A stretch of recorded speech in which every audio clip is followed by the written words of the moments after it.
प्रकाश का परावर्तन क्या है? प्रकाश के किसी वस्तु से टकराकर लौटने की घटना को प्रकाश का परावर्तन कहते हैं। जैसे यहाँ हम समतल दर्पण लिए, ये समतल दर्पण है, तो ये हो गया आपतित किरण, ये हो गया परावर्तित किरण, और ये जो है आपतन कोण और ये परावर्तन कोण।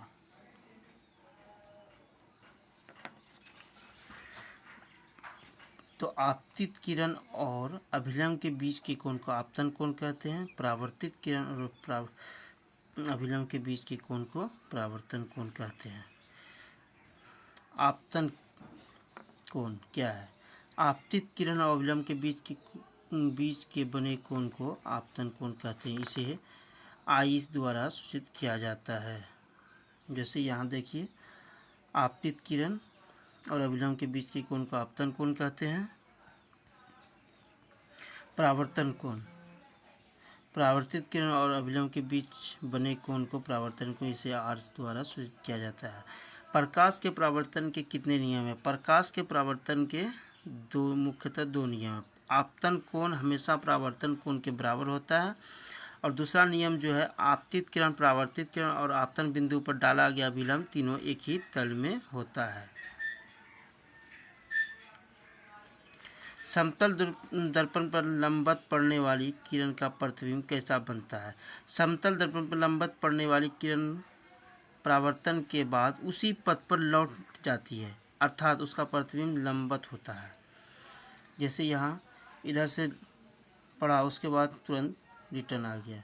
तो प्रतिबिंब क्या है? प्रतिबिंब किसी बिंदु स्रोत से आती प्रकाश की किरणें दर्पण से परावर्तन के बाद बिंदु पर मिलती है, या जिस बिंदु से आती हुई प्रतीत होती है उसे उस बिंदु का स्रोत का प्रतिबिंब कहते हैं। प्रतिबिंब कितने प्रकार की होती है? तो प्रतिबिंब मुख्यतः दो प्रकार की होती है। वास्तविक प्रतिबिंब, जिसको हम इंग्लिश में कहते हैं रियल इमेज, और आभासी या काल्पनिक प्रतिबिंब, जिसको हम इंग्लिश में बोलते हैं वर्चुअल इमेज। वास्तविक प्रतिबिंब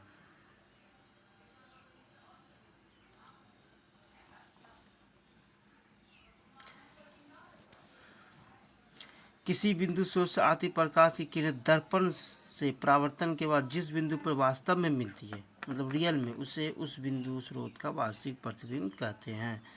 आभासी प्रतिबिंब, वर्चुअल इमेज, किसी बिंदु स्रोत से आती प्रकाश की किरणें परावर्तन के बाद जिस बिंदु से आती हुई प्रतीत होती है उसे उस बिंदु स्रोत का आभासी प्रतिबिंब कहते हैं। वास्तविक प्रतिबिंब और काल्पनिक प्रतिबिंब में क्या आता है? अंतर है। वास्तविक प्रतिबिंब और काल्पनिक प्रतिबिंब में निम्नलिखित अंतर है। वास्तविक प्रतिबिंब किरणों के वास्तविक कटान से बनती है, जबकि काल्पनिक प्रतिबिंब किरणों के काल्पनिक कटान से बनती है। वास्तविक प्रतिबिंब को पर्दे पर उतारा जा सकता है, जबकि काल्पनिक प्रतिबिंब को पर्दे पर उतारा नहीं जा सकता है। वास्तविक प्रतिबिंब वस्तु की अपेक्षा उल्टा होता है, जबकि काल्पनिक प्रतिबिंब वस्तु की अपेक्षा हमेशा सीधा होता है। वास्तविक प्रतिबिंब को सीधी रेखाओं द्वारा दर्शाया जा सकता है, जबकि काल्पनिक प्रतिबिंब को टूटी रेखाओं द्वारा दर्शाया जाता है। समतल दर्पण में प्रतिबिंब कैसे बनता है? समतल दर्पण में किसी वस्तु का प्रतिबिंब दर्पण से उतना ही पीछे बनता है जितना वस्तु समतल दर्पण से आगे होती है, अर्थात वस्तु दूरी बराबर प्रतिबिंब दूरी होता है समतल दर्पण में। पार्श्व परिवर्तन किसको कहते हैं? Lateral reflection. जब वस्तु का दाहिना भाग समतल दर्पण में प्रतिबिंब का बायां भाग तथा वस्तु का बायां भाग प्रतिबिंब का दाहिना भाग दिखाई पड़े, तो ऐसे परिवर्तन को पार्श्व परिवर्तन कहते हैं। समतल दर्पण द्वारा बने प्रतिबिंब की विशेषताओं को लिखिए। निम्नलिखित विशेषताएं हैं।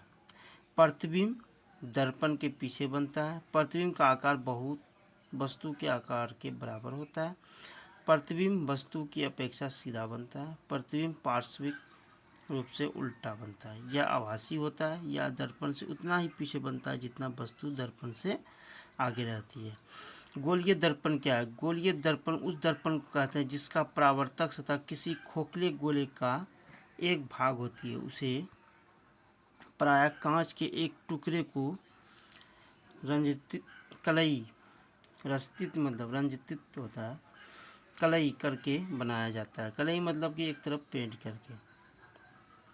गोलीय दर्पण में प्रयुक्त होने वाली विभिन्न पदों को लिखे। तो गोलीय दर्पण में ध्रुव, गोलीय दर्पण के मध्य बिंदु को दर्पण का ध्रुव कहते हैं। इसे कैपिटल P द्वारा सूचित किया जाता है। वक्रता केंद्र, सेंटर ऑफ कर्वेचर, गोलीय दर्पण जिस गोले का भाग होता है उसके केंद्र को उस गोले का वक्रता केंद्र कहते हैं। वक्रता त्रिज्या, गोलीय दर्पण जिस गोले का भाग होता है उस त्रिज्या को दर्पण की वक्रता त्रिज्या कहते हैं।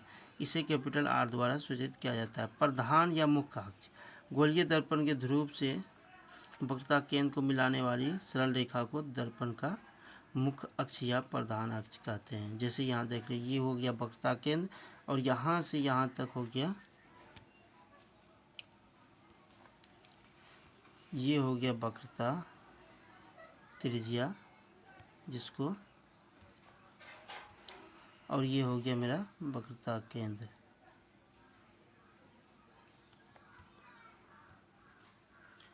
और इसको हम मुख्य अक्ष कहते हैं। और ये हो गया मेरा ध्रुव।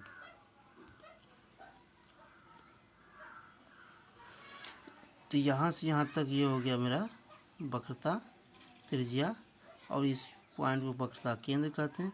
और यहाँ ध्रुव हो गया और ये मेरा मुख्य अक्ष कहा जाता है।